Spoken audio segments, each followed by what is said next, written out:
What do you got for me? So I have one rec for you. Mm-hmm. It is a Amazon Prime show that was just dropped, I think, 2 weeks ago or a week ago. Tom Clancy's Jack Ryan. Mm-hmm. It's a pretty dope show. Okay. I've only seen the Jack Ryan movie with Ben Affleck. I've never seen Harrison Ford did some, didn't he? I haven't seen those. I've seen parts of those. I'll have to check those out. What about the Jack Ryan with Chris Pine? I haven't seen that one either. The newest one, I think. Yeah. Right. But that show is pretty good. I think making it into a show really helps it, because there's so much that you kind of lose in an hour or an hour and 45 or 2 hour movie. Yeah.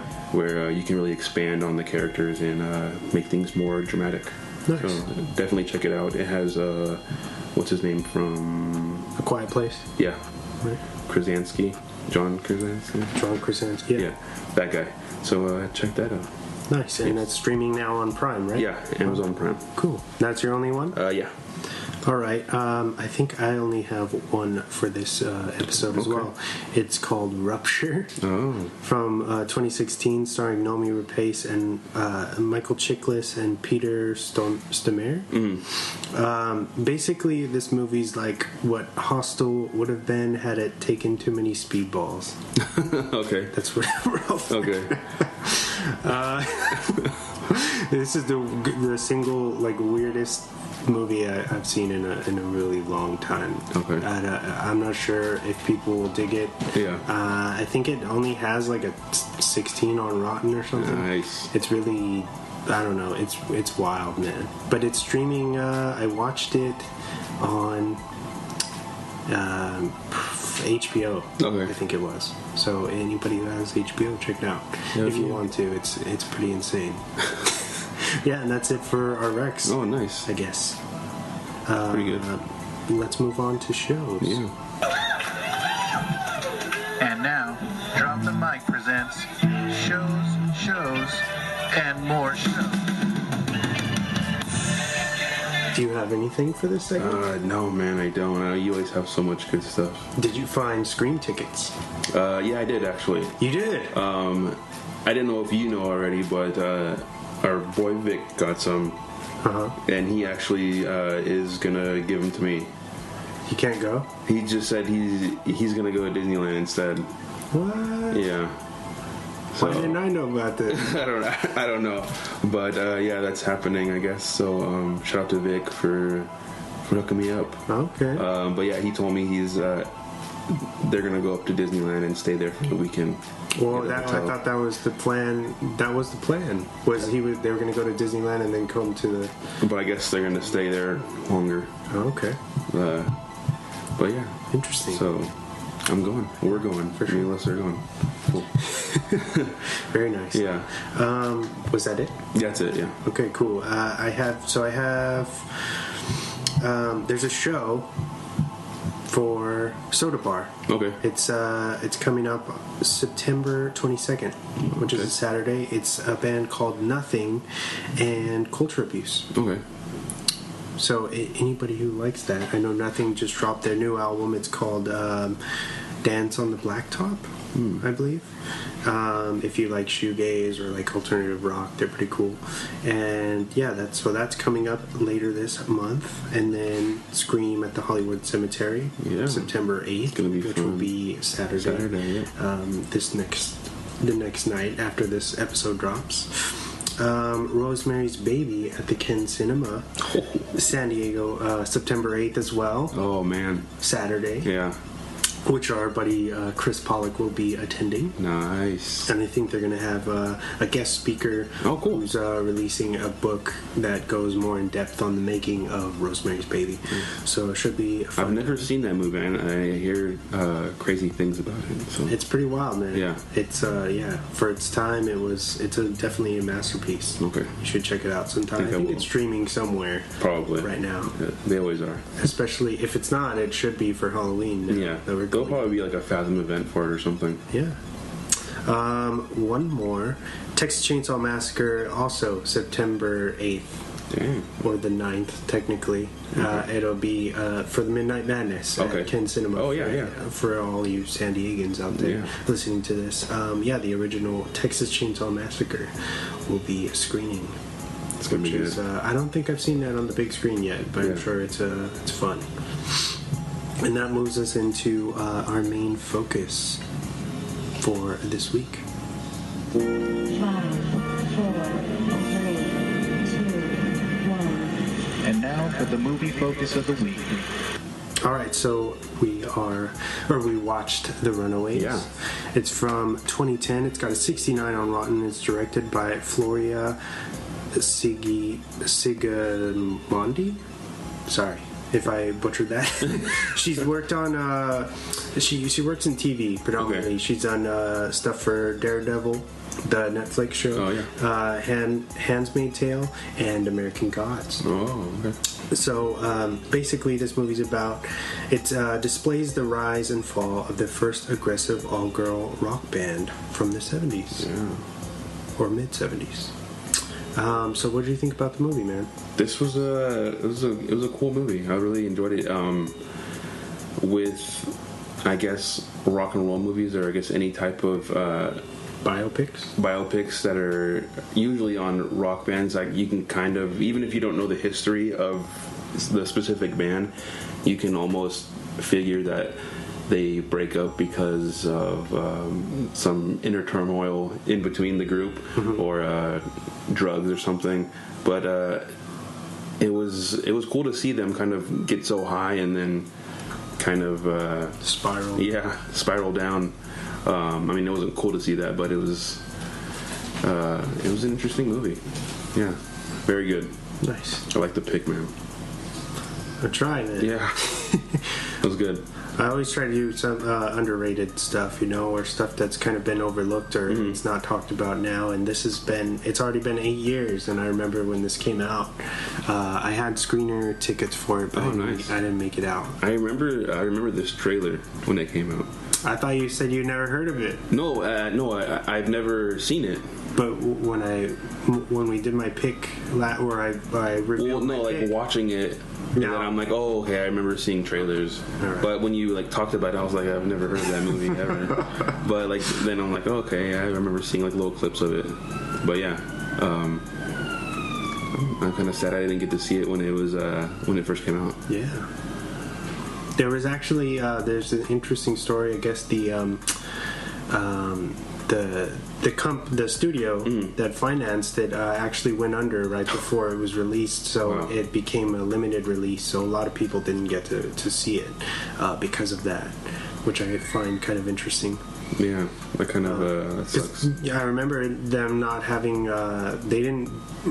They weren't able to market it very well. Okay. I think because of that, which is a shame because I think it's pretty good. Maybe that's why I don't remember it so much. Yeah, that's true. Yeah, I think it's probably one of Kristen's probably best roles. Right? Yeah, I feel like they both put their heart into it.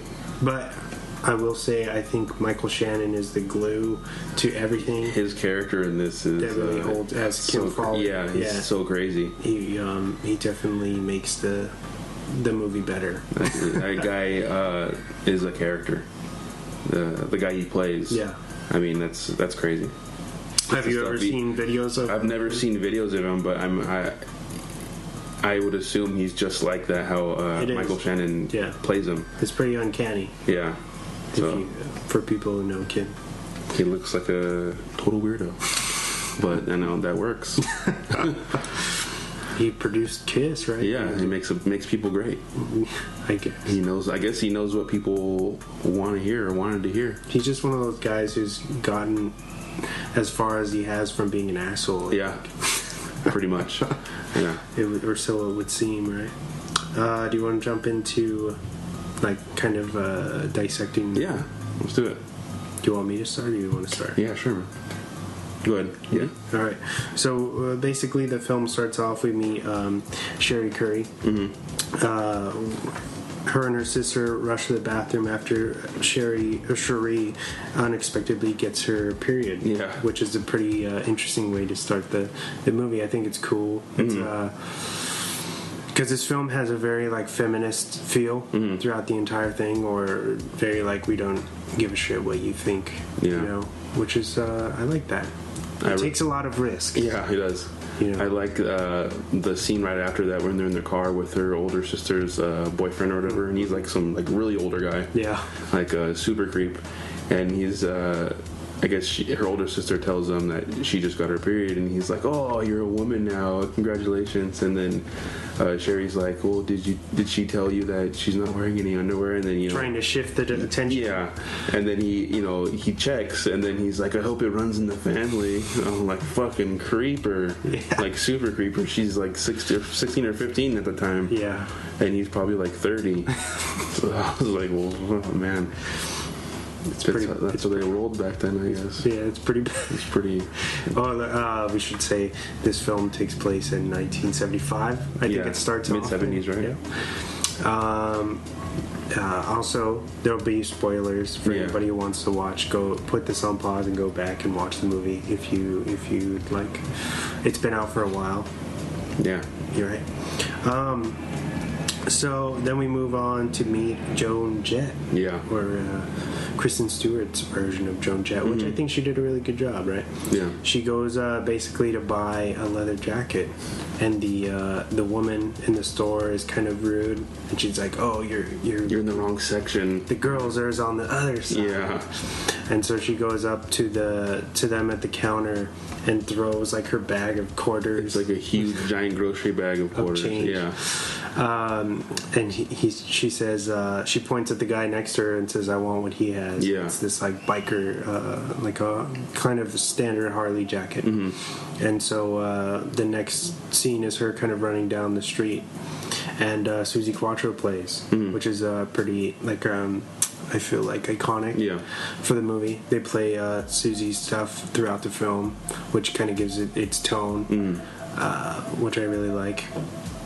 I like the music throughout this whole entire movie. Yeah, it was really good. Yeah, and while we're on that subject, for the soundtrack that's actually out right now, they played the actors. The band actually played all the music. Oh, really? I was going to ask you that if they had to learn and recorded. Yeah. Oh, cool. They learned how to play like. So it was like real. They actually had to play and everything. Mm-hmm. That's awesome. Pretty wild. So. Basically, you see like Joan Jett is the more of the punk chick, right? The rebel. While Cherie Curry is more of on the Bowie side, the kind of psychedelic-ish kid. And then we meet Kim Fowley, which is a famous record producer, or at least he was bigger back then. And he basically discovers Joan. Yeah. And pairs her up with a drummer, Sandy West, and they start jamming together. So then we see, we meet them kind of jamming in a garage, and Kim realizes that they're missing a like formula. A singer. They need a formula, somebody flashy. Yeah. And so we cut to... They're in like a nightclub, right? Uh-huh. Which is strange. I don't know if these kids have fake IDs. Because you don't see them drinking alcohol. There's soda, so I don't know if they have like it's like 18. 18 and under club or something. Which is. But then Kim's just walking around like, hey, like being a creep. Still. He basically, he loves Cherie's look. Yeah. And he says, you look like this Bowie chick who has she has this expression on her face like she kicked the shit out of a truck driver, is what he says. And he introduces Joan and Cherie, and they hit it off, and he says, meet us tomorrow, learn a Suzi Quatro song, and you're in the band pretty much. And she's like, oh, okay. And so she goes home and she practices the opposite of what she's supposed to do. Peggy Lee song, Fever, I think. And so when she meets up with the girls later on in their trailer, a shout out to the kids screaming in the back. That's awesome. It's a spooky theme. So we cut to the trailer. Yeah. The band, the Runaways are practicing, and Cherie meets with them, and they ask, what did you practice? And she says, oh, do you guys know Peggy Lee?